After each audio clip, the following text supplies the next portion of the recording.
അങ്ങനെ ഞാൻ ഓൾമോസ്റ്റ് ആൻഡമാൻ എയർപോർട്ടിലേക്ക് ലാൻഡ് ചെയ്യാറായി. നിങ്ങൾക്കൊരു കാര്യം അറിയോ? സെന്റിനൽ ഐലൻഡ് എന്നൊരു ഐലൻഡ് ഉണ്ട്. അവിടെ പ്രത്യേകതരം ട്രൈബാണ് താമസിക്കുന്നത്. അവർ ഔട്ട്സൈഡേഴ്സുമായി യാതൊരു കോണ്ടാക്റ്റും കീപ്പ് ചെയ്യുന്നില്ല. അതുകൊണ്ട് തന്നെ അങ്ങോട്ടേക്ക് പോകാൻ ശ്രമിക്കുന്ന ആൾക്കാരെ അവർ ഉപദ്രവിക്കും, അമ്പയും എന്നൊക്കെയാണ് കേൾക്കുന്നത്.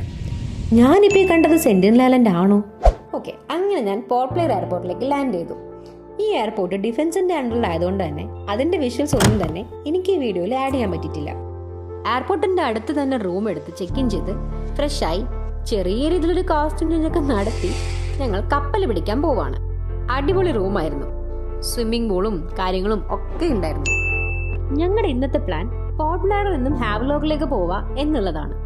അങ്ങനെ ഞങ്ങൾ ഇതാ കപ്പൽ പിടിക്കാൻ എത്തിയിരിക്കുകയാണ്. ഈ ആൻഡമാൻ ഒരുപാട് ഐലൻഡ്സ് കൂടിയൊരു സ്ഥലമാണ്. ഇവിടെ ആൾക്കാർ ഒരു ഐലൻഡിൽ നിന്നും മറ്റൊരു ഐലൻഡിലേക്ക് സഞ്ചരിക്കണമെങ്കിൽ കപ്പൽ മാർഗമാണ് യൂസ് ചെയ്യുന്നത്. ക്രൂയിസ് എന്നൊക്കെ വേണമെങ്കിൽ പറയാം. ഹാവ്ലോക്ക് സ്ഥിതി ചെയ്യുന്നത് സ്വരാജ് ദ്വീപിലാണ്. പോർട്ട് ബ്ലെയറിൽ നിന്നും അവിടത്തേക്ക് ഏതാണ്ട് 1 മണിക്കൂർ കപ്പൽ യാത്രയാണ് ഉള്ളത്. പോകുന്ന വഴി അടിപൊളിയായിരുന്നു. ഇതൊക്കെ കഴിഞ്ഞ് ഞങ്ങൾ ഹാവ്ലോക്കിലേക്ക് ലാൻഡ് ചെയ്തു. ഹാവ്ലോക്കിലെ വിശേഷങ്ങളും അടുത്ത ഡെസ്റ്റിനേഷനും ഞാൻ അടുത്ത വീഡിയോയിൽ പറയാം. തൽക്കാലം ബൈ.